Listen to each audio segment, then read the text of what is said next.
In this video, we're going to show you how to promote and market your music online. I interview Bill Metz, aka WeAreLegionMusic, you probably know him from Twitter. We're going to have a little bit of discussion about music marketing and how musicians can get ahead in 2021. You're going to love this. Hi guys, my name is Des from the Music Marketing Academy. If you're looking to market either you, your band or your brand in this fast growing music industry, then you definitely come to the right place. Let's get on with the interview, but first, hey guys, if you're a musician and you want to learn more about marketing both you and your music, use the link in the description to join over 300 other musicians. There's lots of other cool tips, tricks and access to a lot of really useful tools. Looking to make money with your music? Then the Music Marketing Academy is just for you. Let's get back to it. Okay, so Bill, thank you so much for coming on this podcast. If you could just explain a little bit about your background, please, that'd be fantastic. Thank you. Well, basically, I'm just an average guy here in the States and avid music lover. I'm not really musically talented myself, but I just love music, especially live music. So, and as we were talking earlier, I was just sitting around one day listening to the radio and just realized that it was like the same 7 to 10 bands being played over and over and over again. Right, man. Yeah. And I'm just like, there's just so many bands out there that people have never heard of, and they got really good music, and I just wanted to try to help them get their music out there. And that's where we started. I started last November with just doing Twitter, and we kind of rolled around for a week or so just doing regular tweets and stuff from individual bands. So this is your Twitter account here, yeah? Yes. Oh, that's how we met anyway, so obviously I know it, but this is for the audience. And then I got the idea, well, how about this? How about I just do one tweet at the beginning of the day to let the artists of all genres drop their links in there, which is a standard one. Yeah, see, if you scroll back a little bit, they have a quoted one up right there in the middle from this one. Quoted my, that's my daily links. I have one for every day of the week, and all artists can just drop their links down into that. If you scroll down, you'll see there's just tons of different people dropping their links in there.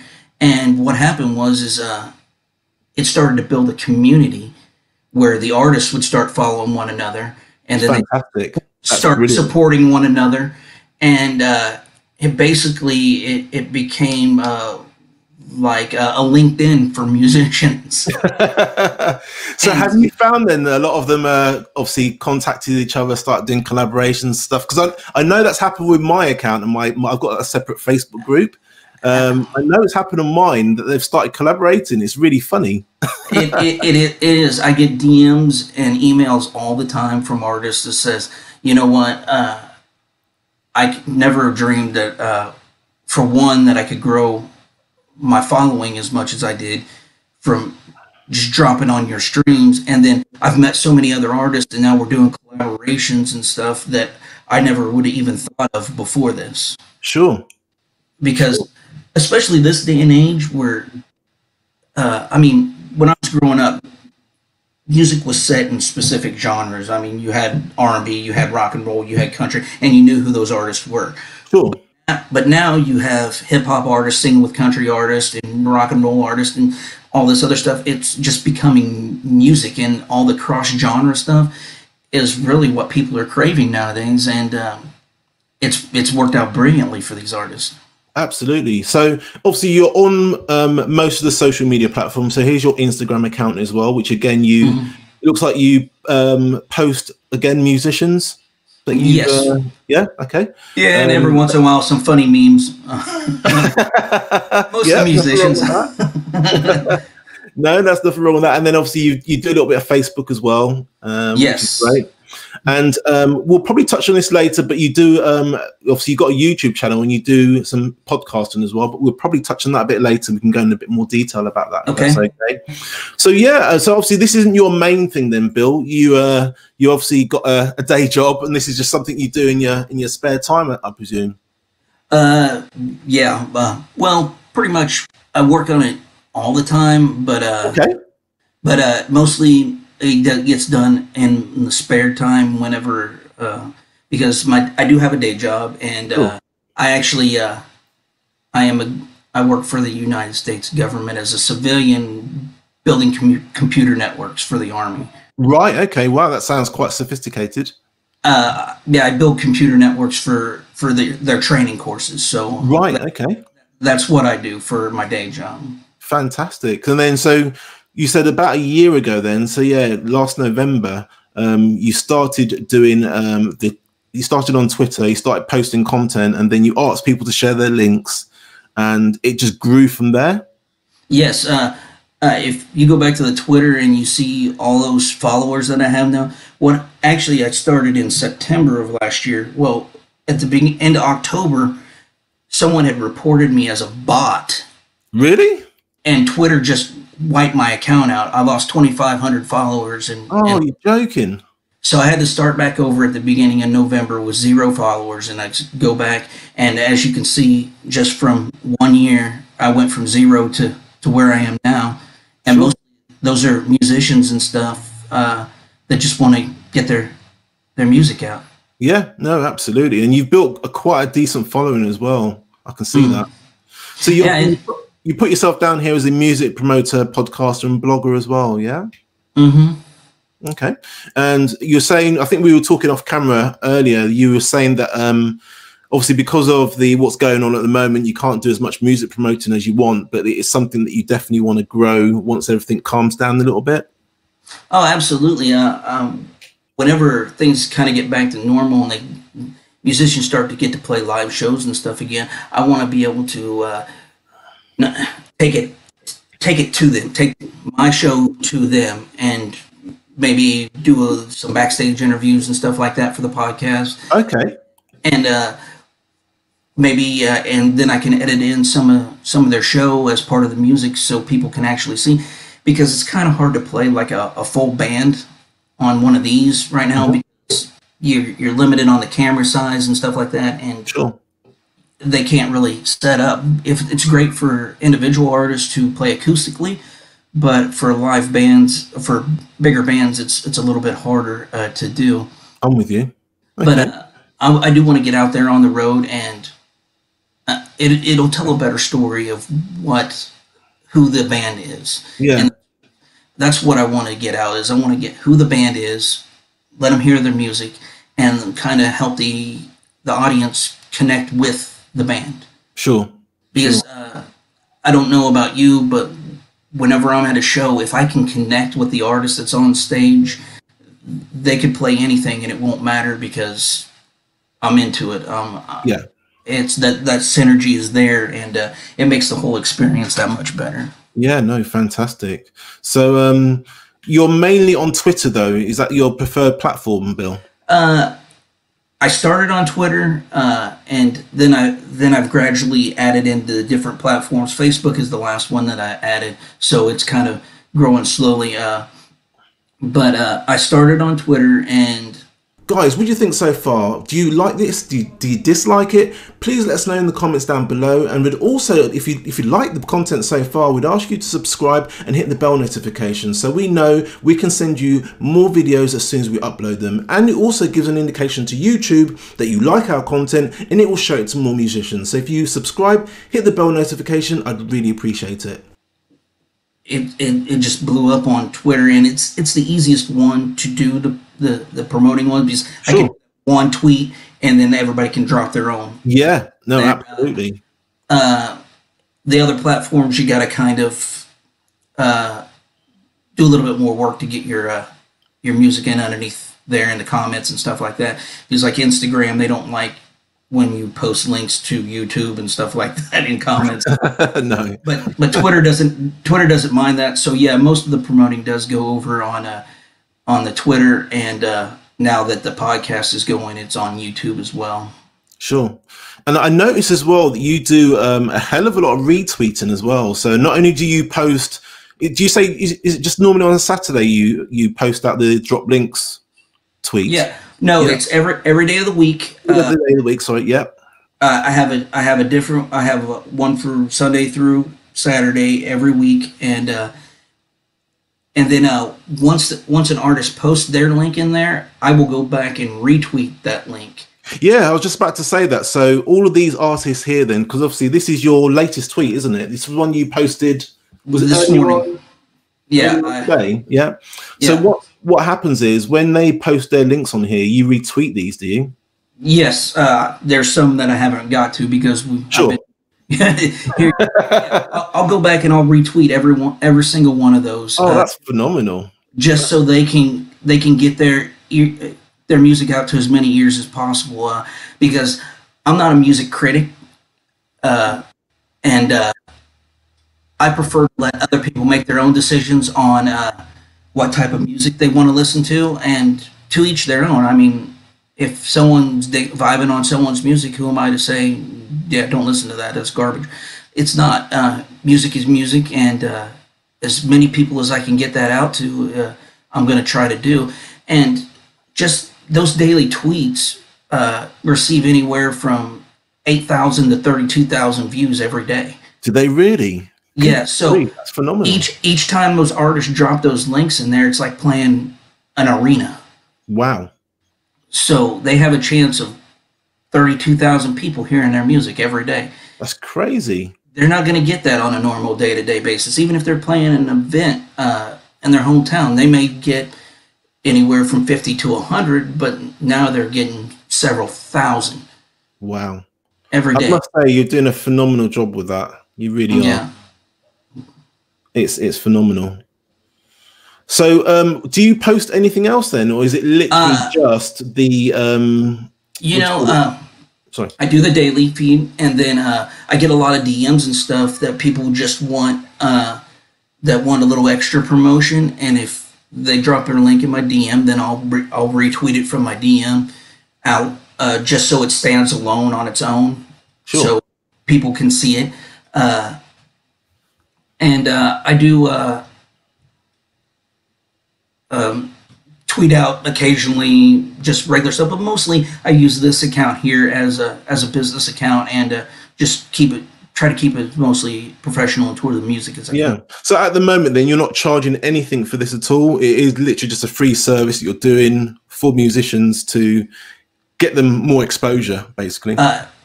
It is, and when I started this, I told the musicians that I will not ever charge the musician a dime, because these guys are independent artists, and with all the stuff that they have to do, they don't have the huge capital of someone who's got a record contract and got big money from a record company behind them. And so, yeah, I don't charge the artist anything. I've had one time where an artist would refuse to let me do it for free, so they tip me on Cash App.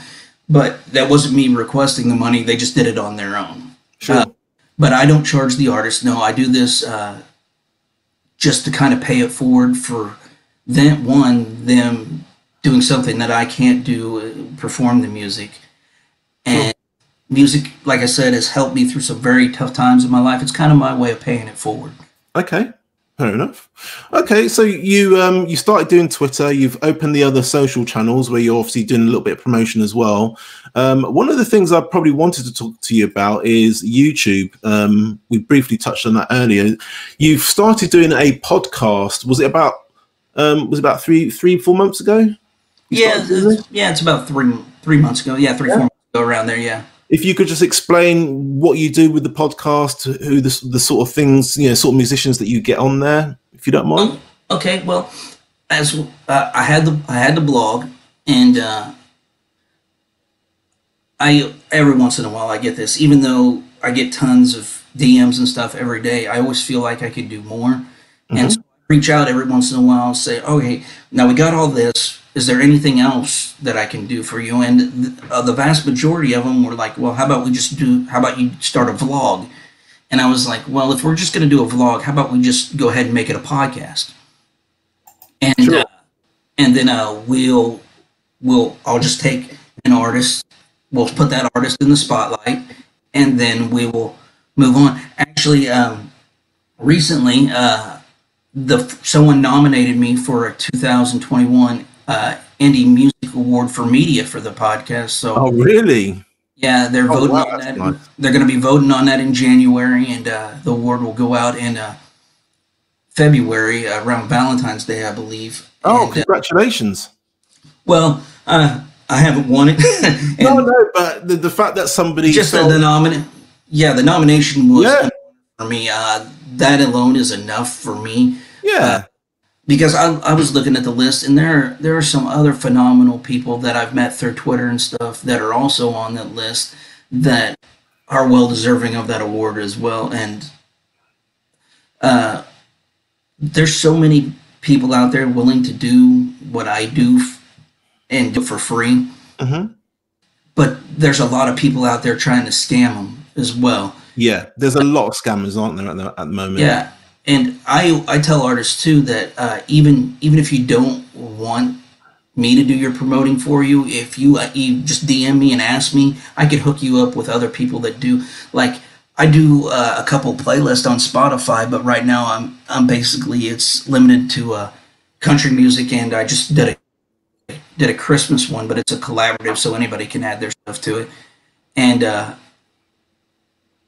I haven't. At being a one-man operation with a day job, I also have two young kids, so I try to do as much as I can, but I don't get to say hip hop playlist and rock playlists and stuff like that.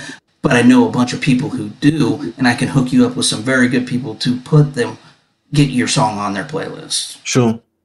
So if we go back to the podcast, then how do you choose who you're going to interview then, and what sort of things do you talk about on these podcasts? I let the artist choose who gets to be on. Okay, I like that answer. Whenever they DM me or I DM them and they express interest in the show, I say, all right, you give me a date. I'll work around your schedule because I know yours is very busy. With all the stuff that they have to do, rehearsals and gigs and all that other stuff.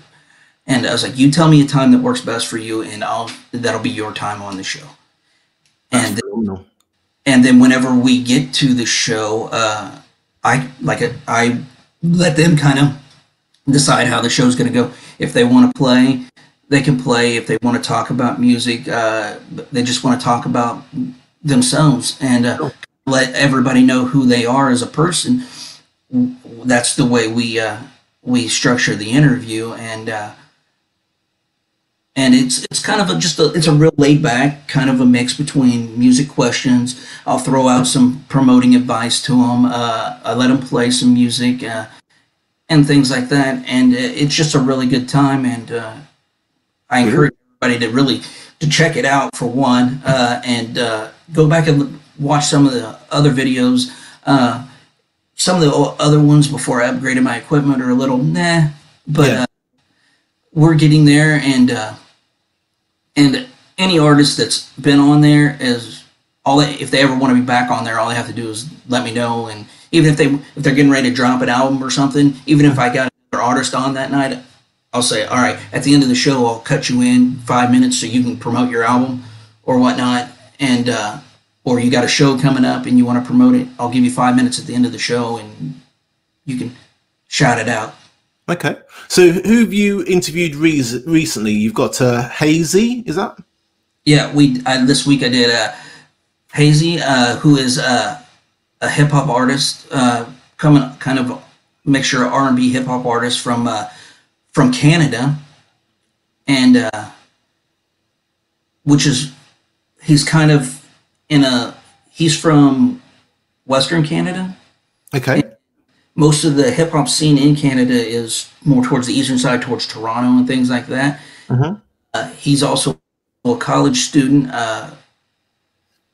and he's kind of out there in a land all on his own. There's not really that big of a hip hop scene out there. It's mostly country music where he's located. Okay. So, but he's a phenomenal talent. If you get a chance, or anybody gets a chance, please check him out. He actually sang one of his songs on the show, and it was absolutely amazing. Okay, cool. I'll definitely I'll look him up once we come off the podcast. And then just before you interviewed Hazy, who've got Hell's Oasis? We got Hell's Oasis. They were actually nominated for, I believe, Radio Wigwam's Song of the Year. And so this time of year, we're starting to come out with awards for the year, and I'm trying to get as many awards nominees and stuff on right now as I can. So, especially when it's up to a fan vote, because I want to give everybody a chance to get their message out and try to recruit people to vote for them. And I wish everybody the best of luck with those awards. Yeah, absolutely. And we'll just go to one more. Anybody else in particular, or just want me to go to the next one that you want to talk about? Well, the next one is me and another promoter. Basically, all we did was talk about strategies for promoting that Tower Vision. Okay. Actually, Hazy is one of his clients, and we're kind of partnering up. He's got some really great ideas, and I think once he gets his website up and running, he's going to want to. He's asked me to place my podcast on there as well. Okay, great. I don't think I've heard of him before. Tower Vision. They just started out a couple months ago, and Right. but they've got probably 8 to 10 artists right now spread out all over North America, Okay. and he's got some great ideas, and he's got the capital to back it. So we're gonna see how everything goes. I think So you're going to do kind of like a bit of a joint venture then? yeah, kind of a partnership. Well, just like in my tweets, I got several people that I already work with that I tag every day in there. They're either artists or playlist makers, or they're other promoters that I work with. And yeah, it's kind of going to be kind of like a joint venture because by no means is I'm going to stop at what I'm doing right now. I'm looking to grow. Eventually, I would like to be able to move from what I'm doing now to being able to get rid of the day job and do this full. Oh, really? So you really want to go full time with this then? Yeah, this has really become my passion and what I want to do. I want to be able to help these artists and things like that. So That's brilliant. any chance I get, since I started doing the podcast, ever since I got nominated for the award, I've been invited on other podcasts. I've been doing radio interviews. I've got people now asking if they can advertise on my channel and stuff. Oh, like really? that.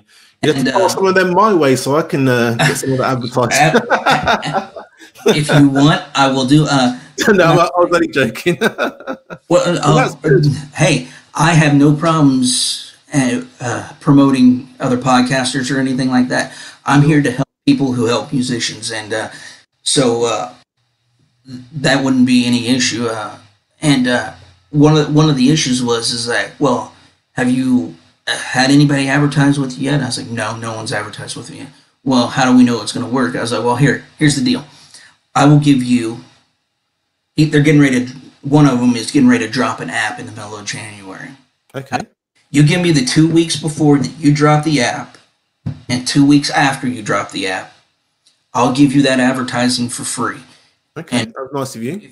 if you like the results, then we can talk about money after that. Sure. Is that advertising on your YouTube channel then? So you basically. I will.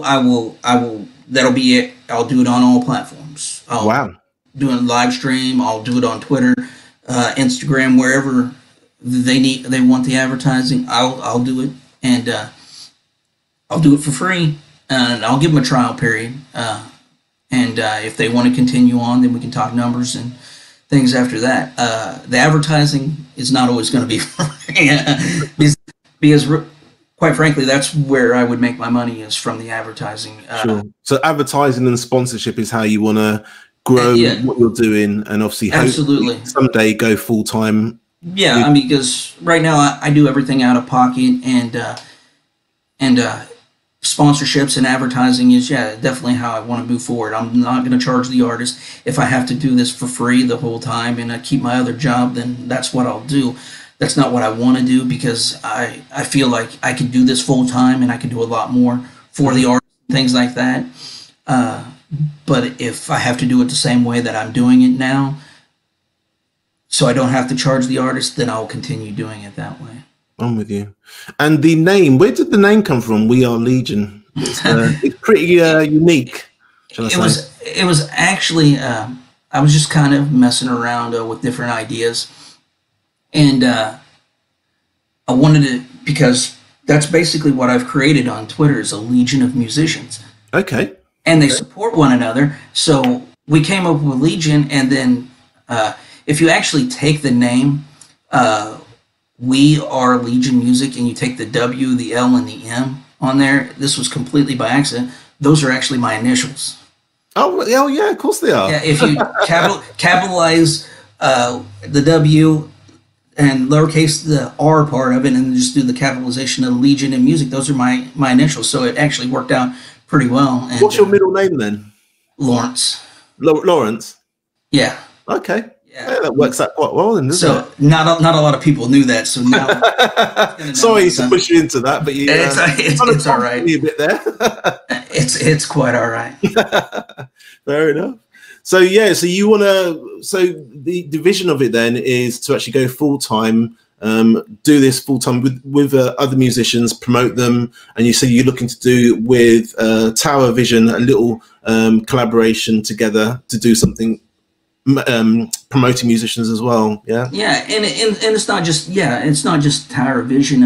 I'm willing to work with anybody that's wanting to help musicians, as long as we keep it kind of with the way that I like to do it. I was like, we're not going to charge the artist. We're not going to screw the artist out of any money. Let's go forward, and if we can do it in a responsible way that actually helps the artist instead of hinders them, I'm all for partnering up with pretty much anybody. I got a global following, so on Twitter, if anybody, I got quite a few followers over in England, so if someone over there wanted to team up and do something, I'm more than happy to do that. Sure. Help promoting, because it would also save in traveling expenses too. If they got an artist that's from there coming over here to do a tour, then I can cover it on stateside and vice versa, And but that's the thing is, I just want to get the music out there to people. I don't want to I want to take some of the load off of an artist, because if you think of what an artist does, they got to rehearse, they got to practice, they got to do their own promotion, they got to do their own transportation, they got to cover all their hotels and all that stuff. And when you think about it, they just don't have time for anything else. So if I can take a little bit of the promotion away from what they have to do, it frees up more time to where they can practice a little bit more, spend more time with the family, or do whatever they want to do with that extra time. And it really helps them tremendously. They tell me all the time, this, I can't believe, thank you so much for what you do. And I could have never dreamed this. I mean, I got an artist the other day. He's like, I'm a big fan of analytics, and I tell the artist, I say, make sure you're checking your analytics on your social media sites, because you're going to find out stuff about you as an artist that you didn't know before. Like the guy was like, I had no idea that my main audience is from Japan, and I live in Kentucky.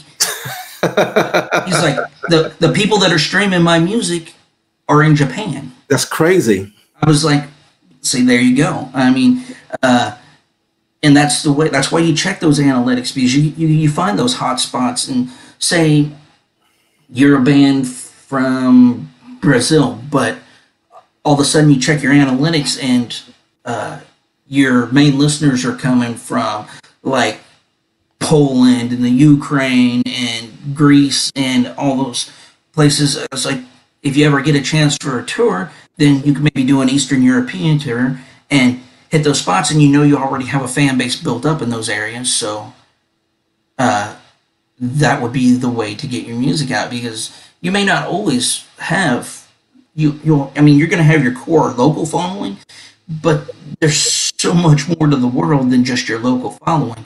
Oh yeah. We have one guy who had spent 2.5 years on Twitter. He had 45 followers after 2.5 years.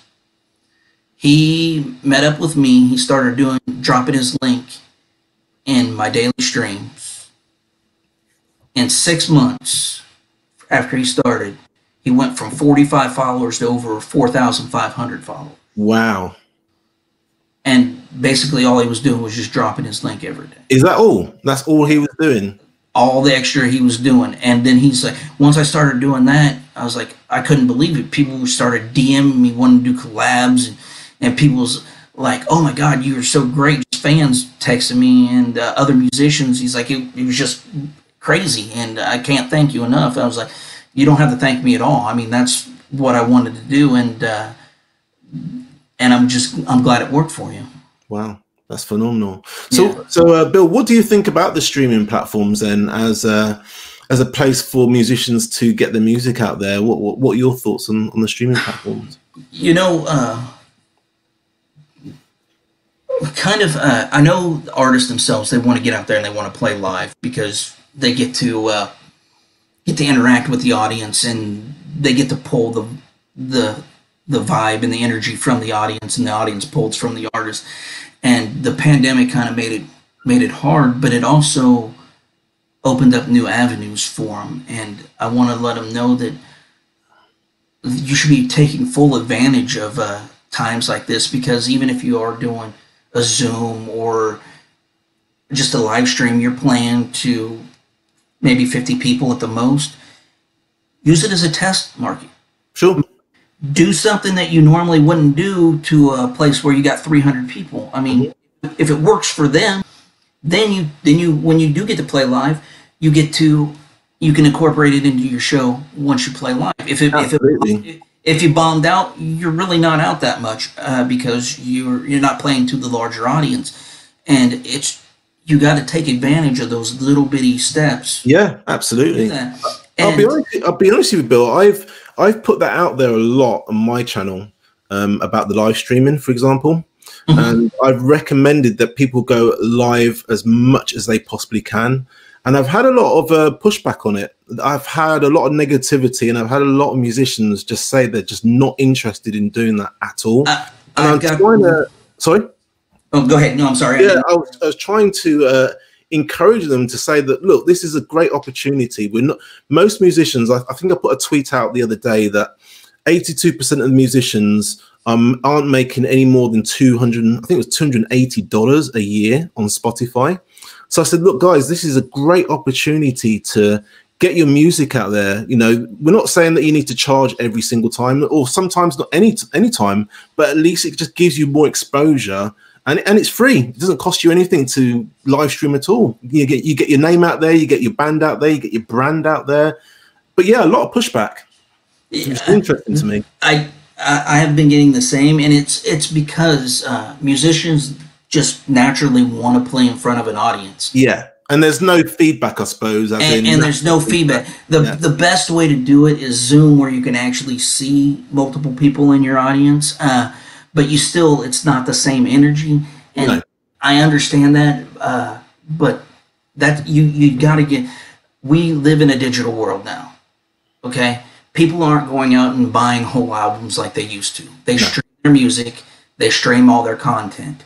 If you're not getting your face out in front of these people constantly, people these days have the attention span of a toddler. It's true. If you aren't constantly putting your name out there in front of them, they're going to forget about you in a heartbeat. Yeah. And so if you're not constantly putting out fresh content, whether it's you're releasing a new song, or you're putting a live stream on, or dropping a video, or even a lyric video, or just a YouTube video or TikTok video or something that says, hey, everybody, how's it going? Just reaching out and getting your name out there in front of people, then your time is just going to go right by you. Sure. So, what I've been trying to do is, because I realized that they've had a lot of time to work on new music and stuff during the pandemic, is like, ideally you would like to release a song roughly every 6 weeks, and then in between, fill it with something else, a lyric video, a live stream, just photo shoots, or if you can do a small meet and greet where you're showing pictures of that on Instagram, just something to keep your name out in front of people, and people that have been following that have really been getting some positive results from it, and really been growing their fan base during this. So whenever things do go back to normal and they can start going back out and performing again, I think they're going to see some very, very positive results. Sure. And you personally, you recommend maybe starting on something like Zoom, so they'll basically send a link out to people that they're on Zoom, and then they can basically add them to the Zoom if they request. Is that what you're saying? Yeah, I mean, it's just like a regular Zoom meeting where you can even have people pre-purchase tickets, and whenever you purchase a ticket, then when they purchase a ticket, the day of the show, you send them a Zoom link. Yep. And then they click on it and they join the show, And, good idea. And we one of the artists that I actually stole the idea from her, that I've already done a podcast with, Stephanie Faith. Is she on here? Is she? Not Stephanie, but yeah, she's on there. Sarah Faith, I'm sorry. Stephanie is a good friend of both of ours. So yeah, Sarah Faith. She's on there. It's been about a month or so since she was on there. If you look, she is the second row, third one from the right as you're looking. The one, yeah, right this there. One here. No, that one right there, Sarah Faith. She's the one. She was doing monthly live streams. She actually recently did her last one for the year, on the 7th. And, right. It started out. I asked her to be on the podcast, and she said she wanted to. And then a couple of days later, she's like, "I have an extra ticket for my Zoom show coming up. Would you like to join in?" I was like, "Absolutely," and it was phenomenal. And so I've been buying tickets to each of the shows afterwards. I mean, she charges $20 for the ticket, and then she'll send a thank you email, and then the day of the show, she sends out a link to the Zoom, and everybody joins in. And if anybody that's not familiar with Zoom, you get to see everybody that's joined in up there, and you can scroll across, and you can interact with the audience. You can see their faces and things like that, which is sure. Always an option on a streaming service like StreamYard or something like that, because you only have a certain number that you can add to the panel. So, that's correct. But any type of platform that you feel comfortable on streaming, just make sure you're getting something out there, even if you're not performing. Get out there and do a little video, whether it be on TikTok, or you use Periscope or IG Live, and you just get your name out there in front of people, because most of these social media platforms use algorithms, and if you're not constantly putting content out there, then you get lost in the algorithms. Absolutely, it's so true. The more content and more times you can get your name out there in front of people, the better off you are. The more you're going to show up in Instagram has the feed where they're like, you got to check this out, and the more you post, the more your chances are you're going to get in there. And yeah, exactly. And not only that, as well, on social media, if people are following you, as soon as you go live, you generally get a notification, especially on something like Instagram. It kind of like flashes up straight away that you're going live. I think the same thing obviously happens on Facebook. If they've hit the notifications on YouTube, if you're live streaming to YouTube, they get a notification as well. So it's extremely powerful. And I'd just love to see more musicians take advantage of it, because it's a free platform. And as long as it's free and you get that much exposure, I really don't see a problem with it. I'm with you.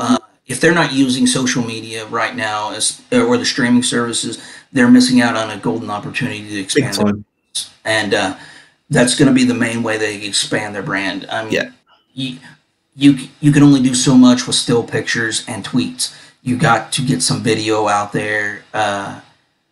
Even if you're like, hey, this is me, I'm dropping a news Friday, go out and pre-save.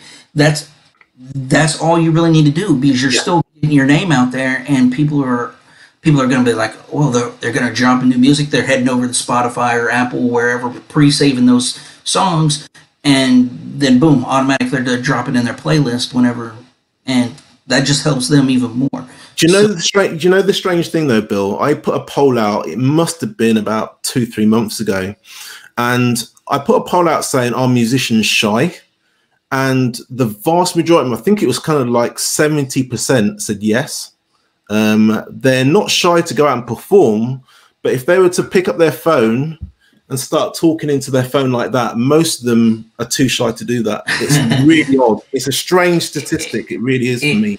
It is. I've kind of saw that, and especially doing these when I live stream, I can see the musicians, and I can tell that they're nervous because it's completely different than what they're used to. They're used to going on stage playing in front of hundreds of people, and they're not used to just sitting there talking one-on-one to a lane. And it's kind of intimidating to them, and I can fully understand that. I mean, I'm probably the same way if I stepped out on a stage in front of several hundred people. I like to see you on stage. It's not what I'm used to, and but that's why I like this setting here, because I'm perfectly comfortable in this, and I try to make it as relaxing as possible for the person on the other side, and we just have a good time with it, I think it's a really good idea for them to do that, because even myself, I've started doing a lot more videos like this. I started to do a lot more face to camera, and people are starting to get to know me, my personality, because if they just look at my image, most people think I'm American, for example. So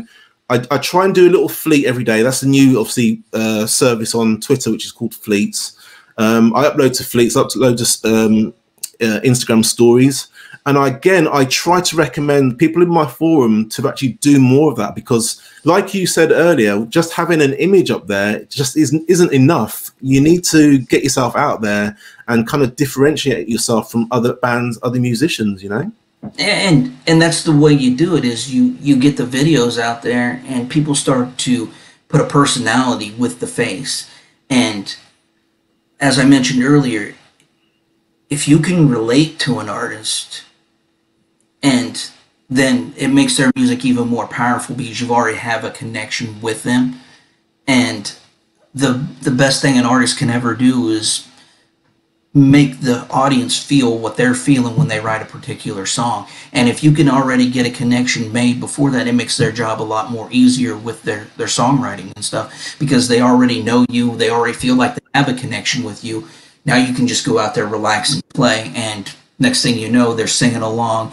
I mean, you're not going to be Freddie Mercury by any means, because no one's Freddie Mercury, but you're going to get that crowd involvement. Absolutely. And then you mentioned earlier about Zoom and obviously adding people in, but you have the chance to actually engage and interact with them as well. So if somebody has a question about the last track that they did, or when are you launching again, or they can kind of engage and interact and have a much deeper connection with their fans, rather than just posting on social media. And you know what? And that's what, when I got on Sarah's live stream and her first Zoom, that's what she did. She would play the song, and then either before or after the song, she would talk about it and let people ask any questions or anything. And it gave you it was you kind of got the concert, plus you got kind of like an intimate feel concert, like you're like in a piano bar or something, and someone's just on stage, and then you're just sitting around having a conversation in a jam session is pretty much what it felt like. And it's very cool. Matter of fact, whenever she's going to do her next concert live stream, I'll make sure I'll get a link out to you so you can check it out. Yeah, that'd be great. Appreciate that. I was actually trying to find her earlier. Actually, I couldn't find her on Twitter. She is the Sarah Faith. Ah, right. Okay. So let me just have a quick. Where are we? Search it up. Yeah.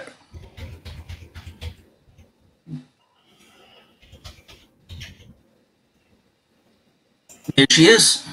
Ah, I see. Fantastic. And then on Instagram, she's just Sarah Faith.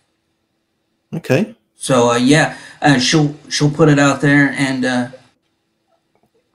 she hasn't been doing a whole lot of work on Twitter, it's kind of a new platform for her. She kind of just, that's, if you're really interested, she has got an amazing personality too. She kind of lets her personality show on and just kind of does that. She does her main advertising on Instagram, but she had like 4 followers when she started following me, and now she's up over 100. So wow. So yeah, right there, Sarah Faith Music. Okay. Yeah, saying that, in her images, her personality really comes across, actually, Bill. And yeah, and she lets it shine during her live streams, which just makes it an amazing experience. If you ever, like I said, next time she does one, I'll make sure you get a chance to check it out. Okay, cool. And she her stuff for the last couple of days, she just tried out for NBC's The Voice yesterday, and she's waiting on results, and it's driving her nuts. So, but if they don't choose her for the show, they're crazy. They're missing an amazing talent. So, sure. So we've talked social media. We've talked about the streaming platforms. Then, have you got any other advice for musicians on how they can promote themselves and get their music out there? I would say reach out, as hard as it might be, to somebody, and there's so many people that will help you promote for free online. There's so many chances to do some smaller podcasts and stuff, and to just get your name out there. And just keep your name out there in front of people, especially now during the pandemic, and it's going to pay big dividends whenever you get to go out and start performing live again. Because the next thing you know, you may be at a festival and you may be playing the second stage, but you're gonna, when people see your name, they're gonna migrate over, and you're gonna have a huge crowd at that second stage because they know who you are. Sure. And you've connected with them. So reach out to some of these people that do like I do and like you do, and promote for free online. And do podcast, because it's not only me. As if you want, I'll hook you up with several other people that do the same thing that I do, and it just gives you a ton of extra content that you just didn't know you had at your availability. Sure. Okay. And what else have you got? Any other advice at all regarding them marketing themselves as musicians? Anything else? I talked about this during my radio interview, and the first piece, and it's the major piece of advice I want to give to any musician, is do not give up. If music is your passion, keep doing it. That's good. I like that. There are ways to get your music out. I know it's frustrating at times, and it seems like you're going nowhere. No matter who the musician is, they all had to pay their dues. They all start somewhere. They were all exactly where you are at some point in their career. And with the social media, it's so much easier now than when they had it. Because now you have people like us that'll help you spread the word, spread your music. And you next thing you know, you go from your small town that you grew up in and your local following to now you have a global following. Mm-hmm. And so, even no matter how much it frustrates you, if music is your passion, stick with it.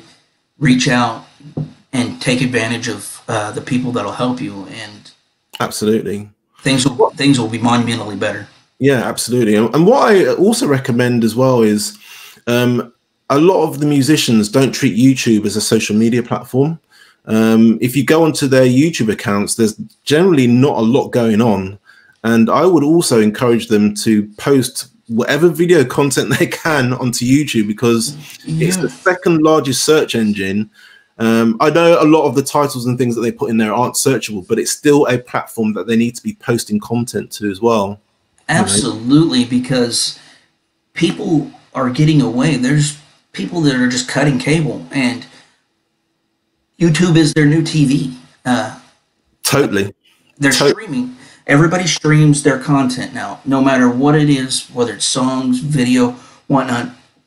People are spending way more time every day on YouTube than they are watching regular TV. And you have everywhere, you have all age groups now just focusing on YouTube as primary platform for video and content. And another thing, if you can, I've been doing a lot of research on YouTube, and you may think that the shorter videos are okay. You want to do at least 8 minutes. That's what YouTube suggests, because that's about the attention span of somebody. You want to do at least 8 minutes. And matter of fact, if they're watching that whole 8-minute video, then you're going to have a better chance of popping up in YouTube algorithm and absolutely going up, because that's what YouTube's looking for these days. Is so yeah, if you got, anytime you're doing a video, even if it's just a lyric video, just drop it on there. Yeah. I mean, co-share if you do a podcast or a live stream. Make sure it gets on there, and so you have content on there, and people are gonna come. I have playlists that I do that are specifically on YouTube, that I let artists come in and drop their videos and stuff in, and if you click on their video, it takes you straight to their channel. So if someone gets to your channel and you don't have any other video content on there, then they're gonna forget about you. But if you got other videos on there, chances are they're gonna start clicking on other videos and start watching other videos. Is that how people consume their media these days? Yeah, and I'll tell you what as well, Bill, it's really good for if you're doing covers. If you do a lot of covers, I know. Absolutely, I don't know if you know Jana from Germany. Have you heard? Yeah, I do believe. Yeah, someone like her, for example, uploading to YouTube, and you're doing a cover, and you put the actual person you're doing a cover on within the title, within the description. Obviously, do your tags as well. You can get some exposure that way as an artist, even though it's not your song. As long as you're doing a cover and you make sure you get all the things right within YouTube, you can get a lot of exposure that way as well as an artist. Oh, yeah. I mean, and you really need make a playlist. You're not going to get a lot of exposure through a playlist, but when it's going to add clicks to it, to your site, whenever you go in and. So I'm just showing you Jana. I think you knew who I was on about, but yeah, I know who you're talking about. Yes, and even if I got someone on IG that all she does is covers right now, she don't have any original music, and I send out every time she'll tag me in her cover, and I'll regram it out, and it just adds that extra exposure to there. And like I said, if they're seeing your video on someone else's site and they click on it, they're going to want to know what else that you got. Exactly. And go to your site, and you're going to drive up traffic that way. And so, I mean, I've had people ask me not to post their videos on my site. That's fine. If you don't want your video on my site, I'm not going to force you. But you're missing an opportunity there, because I'm not charging you for it, and you're just, all it's doing is driving up people going to your site. But hey, I'll respect your wishes, and I'll do it the way you want to. But because I got so many people right now that do want me to do that for them. That sure. So they actually want you to post what music videos on your channel? Is that what you're saying? Well, like I said, I have the playlist, and then we'll add, say, a specific music video that they want that's attached to their channel into that playlist on there. Okay. So when people pull up that playlist on my channel and they start listening, they hear someone they're vibing to, they click on that video and takes them straight to that person's YouTube channel, and then they start checking out other videos and things. So it's a win-win for everybody. Sure. And the best advertisement's still going to be word of mouth advertisement. So they're going to, if they are vibing on it, they're going to tell their friends, hey, check out this band I just found, and then you're going to, that's how you grow. Sure. And obviously you've come across quite a lot of musicians and bands. Do you see any trends at all on your account? Because obviously, like I said, you come into contact with a lot of musicians, even good or bad, really. Do you see any trends on your account at all? We'll go through, and I mean, I'll go through where I get groups. It seems like if it starts out with hip hop, then it just seems like everything is coming up hip hop at that point in time, which is not bad because I'm a connoisseur of all music. But if it's country, then it country, and a lot of them they're like, "Hey man, can you help me?" And I was like, I'll do what I can, you know." I bet your DM blows up just as much as mine does, actually. I get thousands of them. I mean, there's hundreds of them every day, and I try to get to every single one of them. And sometimes it takes me a while because I do have the day job and stuff. But I try to get through. I try to listen to everybody's music that they post. I'm one person right now, and I'm hoping to be able to expand. And but we got to wait for this pandemic and stuff to be over. Sure. And things will start getting back to normalcy. And one of the things I also like to do is I don't know if you can see behind me, but I have artists and stuff send me 8x10 pictures. Oh, really? Pictures, yeah, and I'll post them up in the background. I'll buy their shirts and stuff, and I'll wear their shirts during my podcast. Oh, that's fantastic. Just for kind of that little bit of extra visual advertising. So who have you got in the back there then? Well, see, I got Sarah. She's got the smaller one, and then there's Molly Lovett. Then I got Julia Cole, and I got a few other artists back there. I got another one of a bigger one of Hunter Miller here. Okay.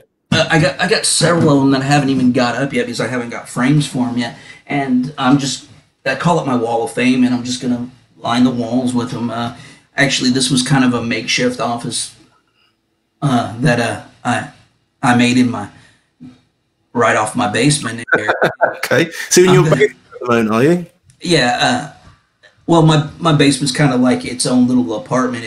I was gonna say it's quite big, actually. My bedroom's on the other side. This area was kind of, when the house was built, set up for more like a powder room, you know, where the ladies would come and do their makeup and stuff like that. Okay. Kind of area, and it's got a full bathroom and stuff. So yeah, I kind of made my office to the side, and it's not not really what I want. But come springtime, then I think I'm going to actually. I have a detached garage out in the back.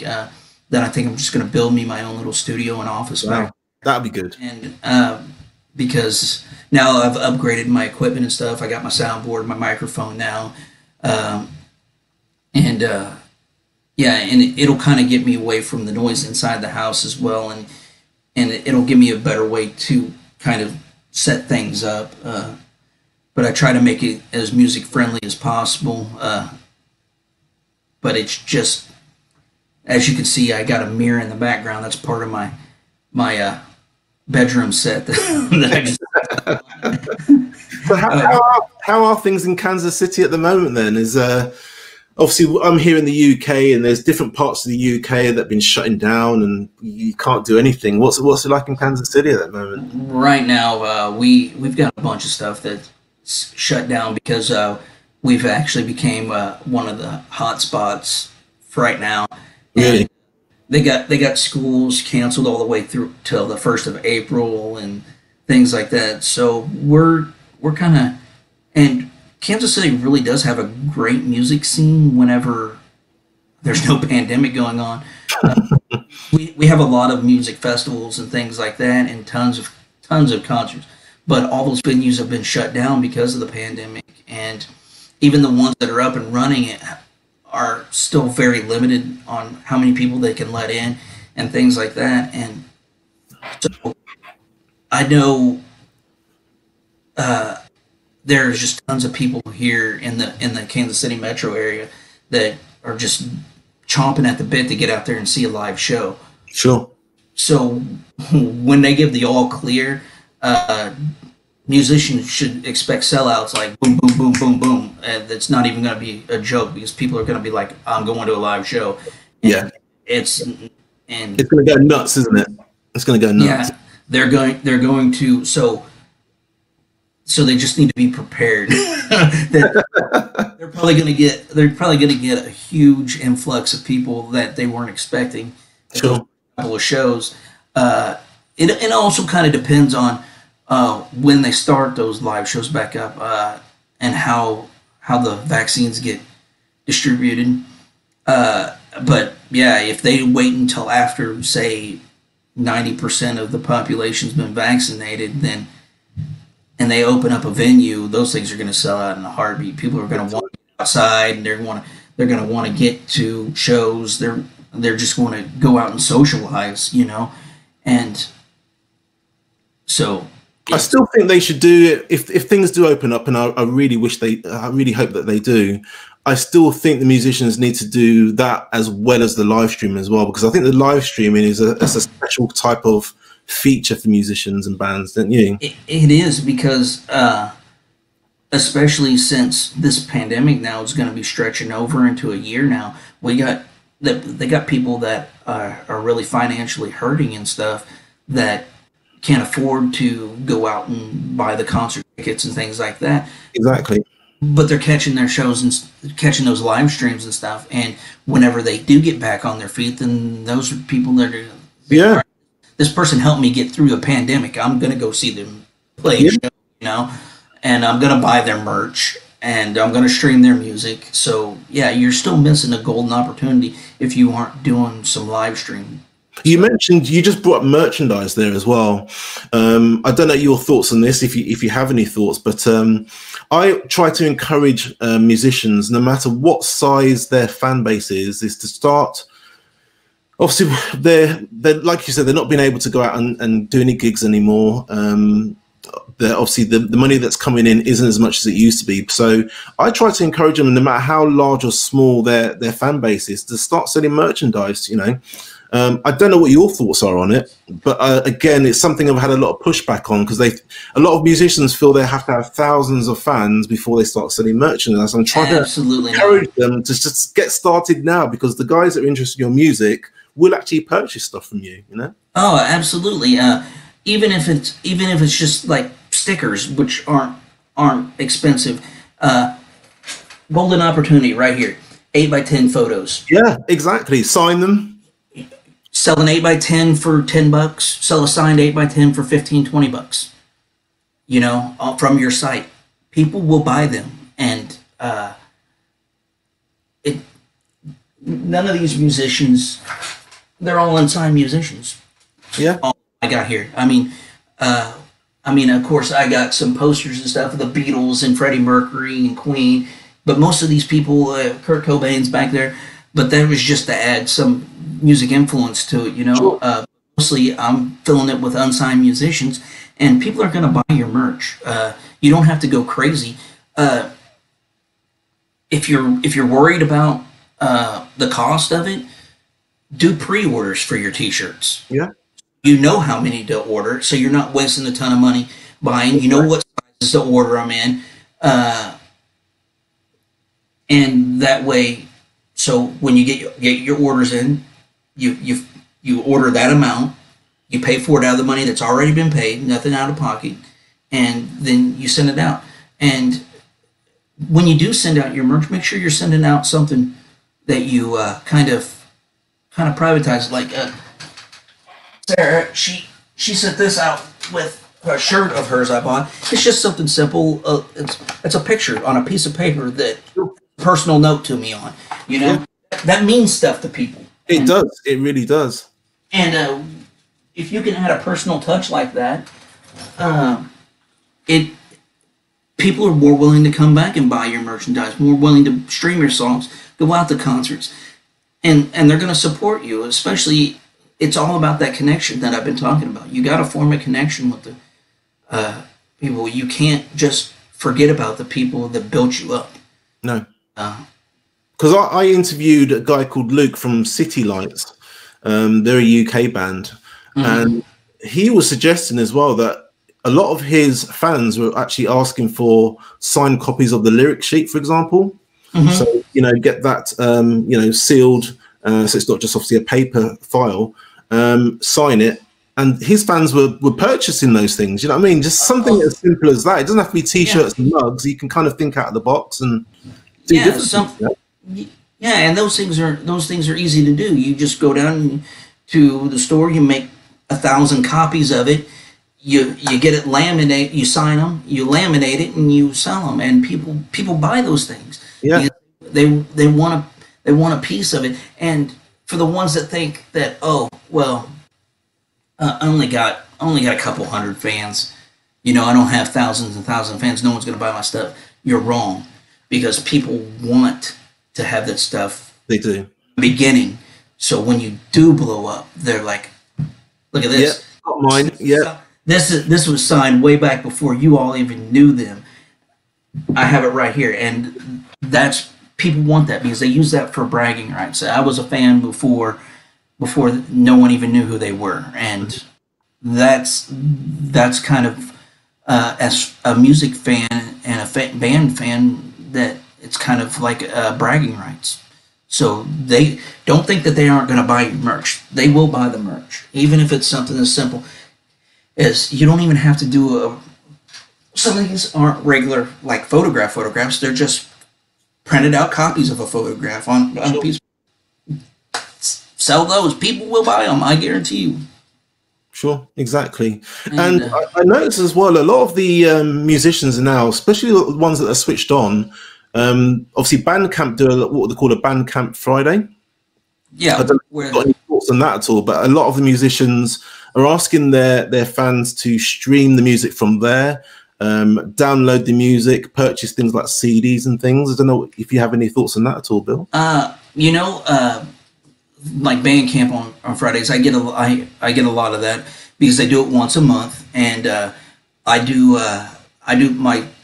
my stream on Fridays is always New Music Friday because that's usually the day of the week when everybody drops their new. Absolutely, music. Yeah.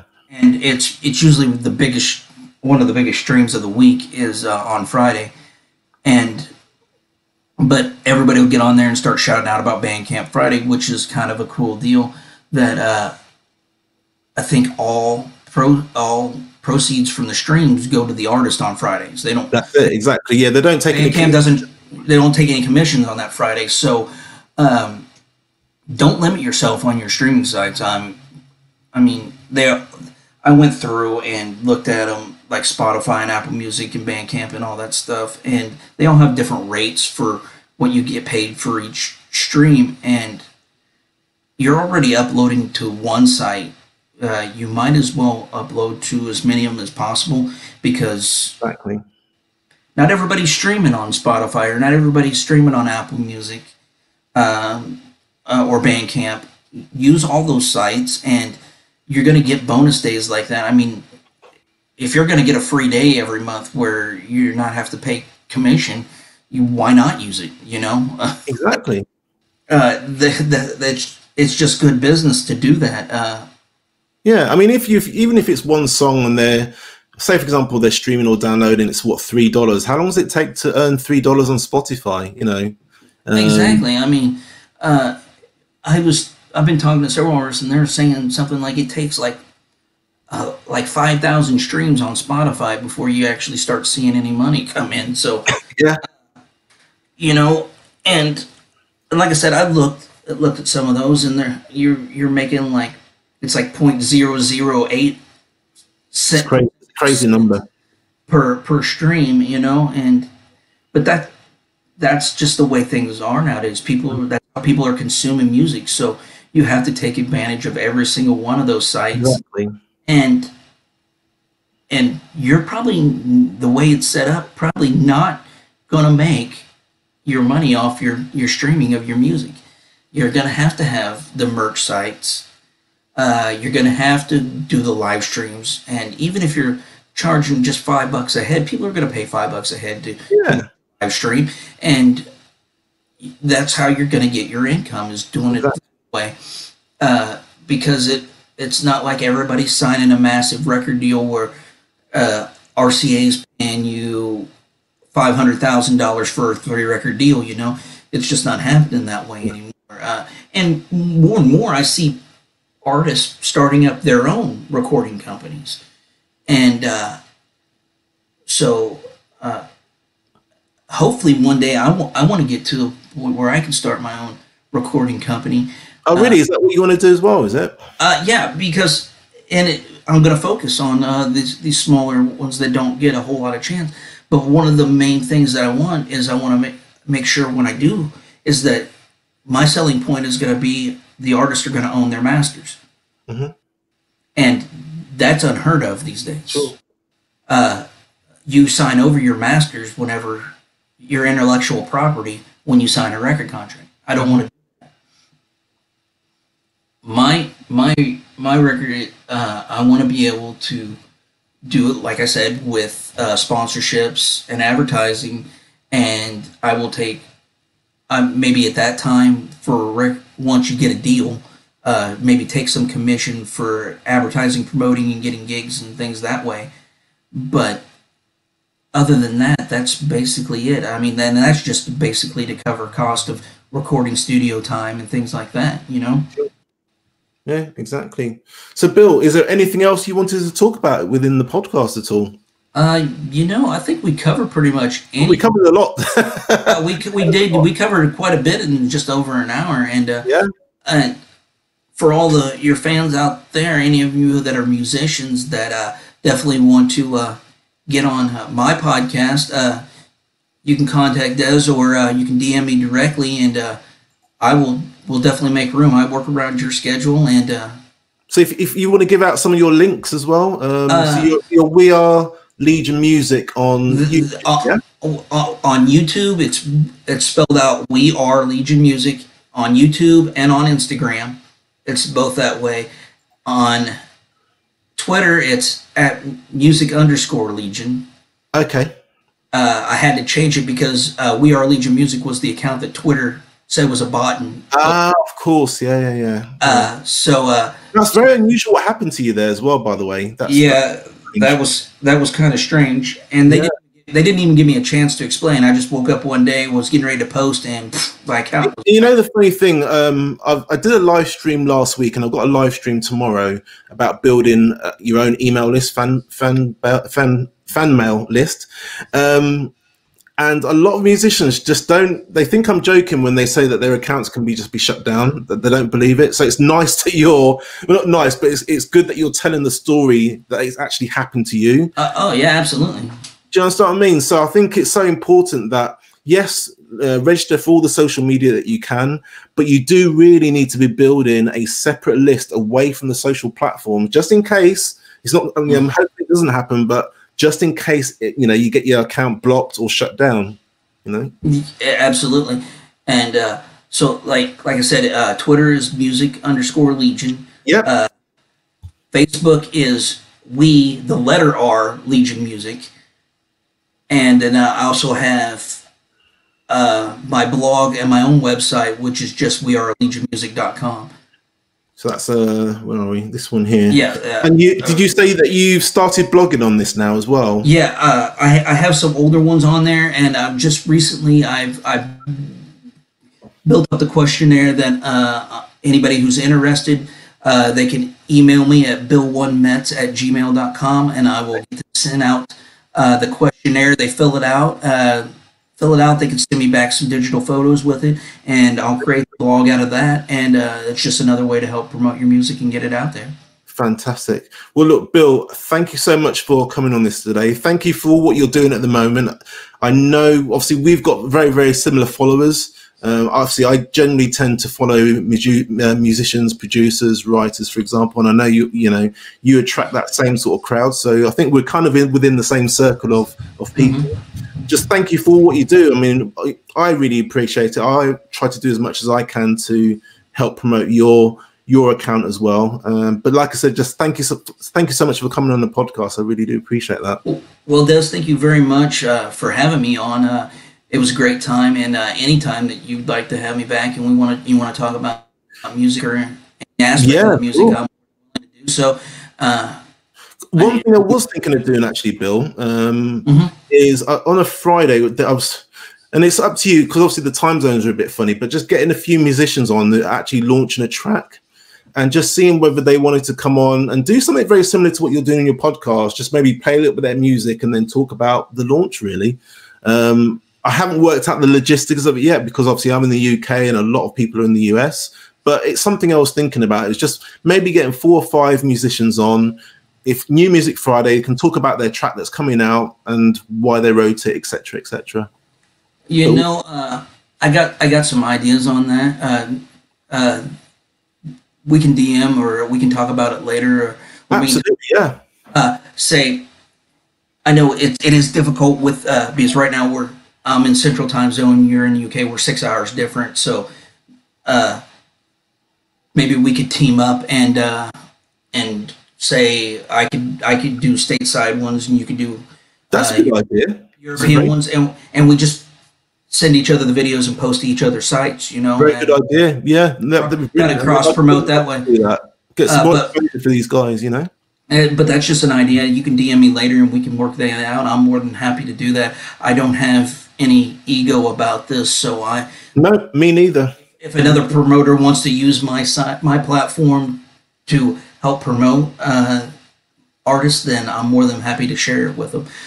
I'll let people guest blog if they want to on my site. If they want to write up their own blog about their band and send it to me, like I said, my email's Metz@gmail.com. You can send it to me, and I'll get it posted out there for you.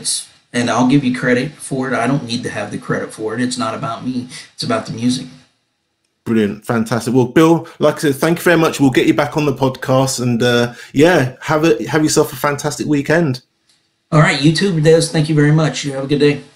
So that's it, guys. I hope you've enjoyed the interview with Bill. He gave us a lot of knowledge bombs there. I really do hope you've enjoyed it. My name is Des from the Music Marketing Academy. If you're looking to market either you, your band, or your brand in this fast-growing music industry, then you've definitely come to the right place. Guys, I'll see you in the next video. Thanks.